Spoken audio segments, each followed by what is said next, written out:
Olá, eu sou o professor André Pinaforte e neste capítulo falaremos sobre características gerais dos animais.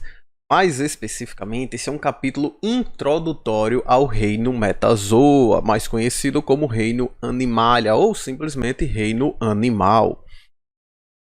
Antes de iniciarmos, vai na descrição do vídeo e baixa a nossa apostila. Ela estará disponível no link na descrição. Então vamos iniciar. Bom, antes de falar das características propriamente ditas, eu gostaria de apresentar para vocês os principais filos que constituem o reino Animalia. E aí lembrem-se, no capítulo de taxonomia, eu mostrei para vocês essa divisão dos taxons: reino, filo, classe, ordem, família, gênero e espécie. Se você chegou aqui, você já deve ter essas informações bem memorizadas.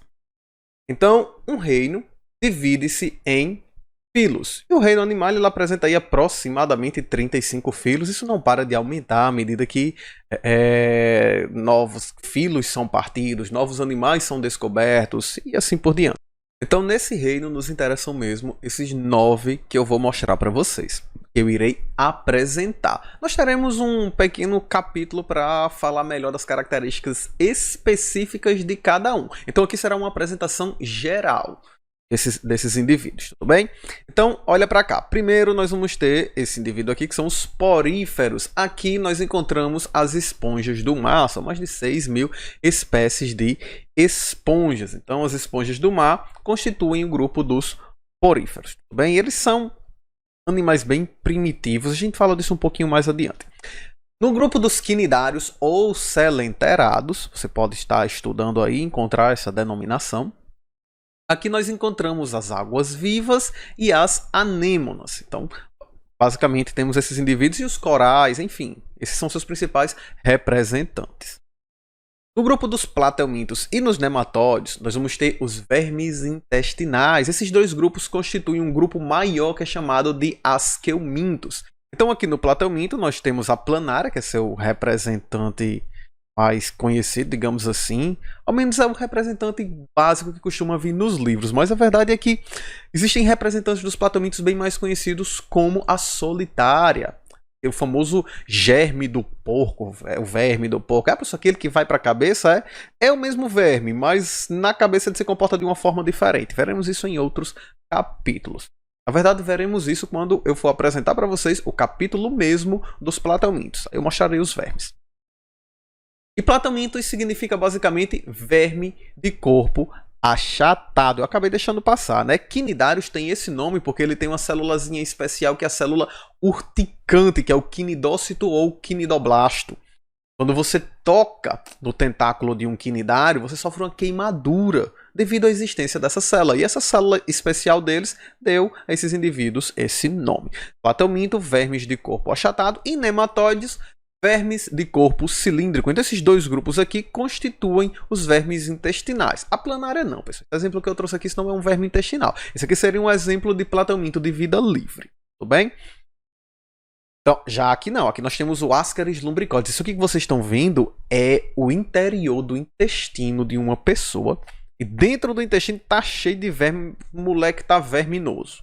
Bom, então dá uma olhada, ó. Platelminto significa verme de corpo cilíndrico. Platelminto não nematóide. Verme de corpo cilíndrico. Olha para cá, o corpo dele é cilíndrico e afilado, duas pontinhas nas extremidades. Bom, avançando, nós temos os moluscos, animais de corpo mole. Temos aí a lula, o polvo, o caramujo, o caracol. Então esses animais constituem o molusco. Tudo bem? Então basicamente mais corpo mole. Já os anelídeos, nós temos como seus principais representantes as minhocas e as sanguessugas. Anelídeos são basicamente animais de corpo metamerizado, ou seja, os seus corpos são divididos em anéis. Mas, gente, aqui seria... Esse metamerizado daqui, ele é diferente do metamerizado dos artrópodos. No artrópodo nós vamos ter, por exemplo, a lagarta. Bem? Mas aí você... então a lagarta é anelídeo? Não, a lagarta é artrópode.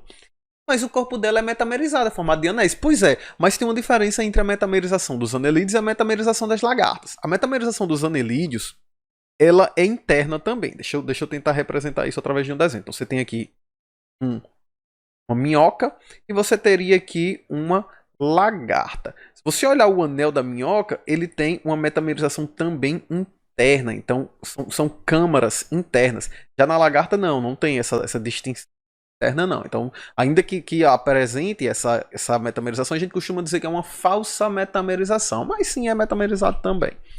Bom? Então tenha isso em mente. Então, nos anelídeos, seus principais representantes, sanguessugas e minhocas. Tem vários outros. Tem o nerês, tem muitos bichos diferentes aí. Já nos artrópodos, gente, os artrópodos constituem o filo do reino animal. Lembra? Reino dividido em filo.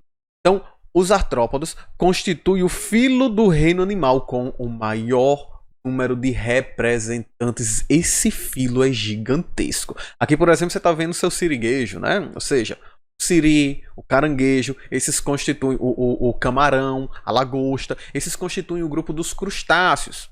É uma classe do filo, já são divisões do filo, né? Então esses vão constituir o grupo dos crustáceos. Aqui dentro você encontra insetos, você encontra crustáceos, você encontra aracnídeos, que são os escorpiões e as aranhas. Então veja que esse grupo ainda tem os quilópodas e diplópodas, mas são mais complicados. Eu vou mostrar nas imagens, quando for falar do filo propriamente dito. Artrópodes, eles recebem esse nome. Artro significa articulação, podos significa pés. Então aqui nós temos indivíduos com os pés articulados. Isso porque os artrópodes, eles apresentam o exoesqueleto. É uma camada resistente ao redor do corpo dos animais. Basicamente, eles são blindados. Eles apresentam uma carapaça resistente, um exoesqueleto, uma armadura. Se você é blindado, se você tem uma armadura, você vai precisar de articulações dessas armaduras para que você possa se locomover. Daí o nome artrópodos. Podos, pés, artro, articulação, pés articulados. Isso constitui esse grupo. Aqui você tem também os mosquitos, né? O Aedes aegypti da dengue. Constitui o grupo dos artrópodos. Equinodermos afirmam ser um dos grupos mais semelhantes aos seres humanos. Aqui nós temos as estrelas do mar. Os equinodermos eu considero um grupo legal de se estudar, porque tem muito bicho troncho aqui dentro. Tem o ouriço, tem as estrelas, tem os lírios do mar, as serpentes do mar, o pepino do mar. É cada bicho troncho constituindo o grupo dos equinodermos. Bem legal, bem interessante de estudar. E os cordados? Certo? Os cordados somos nós, pessoal. Aqui nos cordados nós vamos ter os mamíferos, os peixes, aqueles que são constituídos, são chamados de animais superiores, estão dentro do grupo dos cordados, os vertebrados estão aí dentro. Bem? Então aqui é o nosso grupo, aqui a meninazinha do Bob Esponja, né, Sandy, e é um esquilo, é um mamífero, assim como nós somos mamíferos, tudo bem? Então, esse é o nosso grupo. Então, gente, essa demonstração que eu fiz para vocês, essa organização, na verdade não fui eu que fiz, né? Essa organização, ela é a organização, não fui eu quem fiz, esse tipo de ordem. Bem? O slide, óbvio que foi. Mas essa ordem aqui, ela é o que a gente chama de ordem evolutiva. Veja que parte de um ancestral comum.